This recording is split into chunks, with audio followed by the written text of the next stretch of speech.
இந்த பையனை ஏன் வேணான்னு தோணுச்சு உங்களுக்கு? என்ன ரீசனு? வேணாம் இல்ல, அதாவது நான் இப்ப சொல்லலாமான்னு தெரியல. நாங்க ஒரு கேஸ்ட், வேணாம் அவங்களும் வேற ஒரு கேஸ்ட். என்ன ஏஜ் இந்த டிஃபரன்ஸ் இந்த இருக்கு ரெண்டு பேருக்கும். இப்ப எவ்வளவு நெருக்கம்? அப்பாக்கு வந்து ரீசெண்டா ஒரு ஆக்சிடென்ட் ஆச்சு.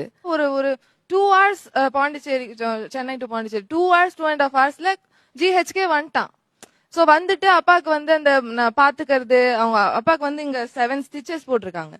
சோ அந்த அந்த அந்த டைம்ல எங்களுக்கு ரொம்ப கஷ்டமா இருந்த டைம்ல கூட எனக்கு கூட நின்னது, அப்பாவுக்கு ஒரு சப்போர்ட்டா நின்னது வந்து அவன் தான்.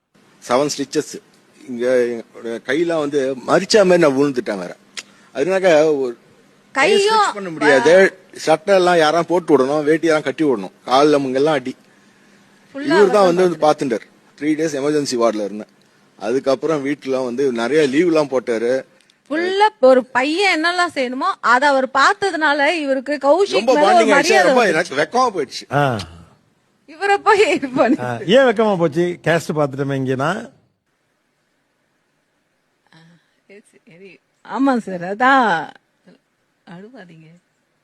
ஒரு புள்ள இருந்தா கூட பார்த்து பானம் தெரியாது.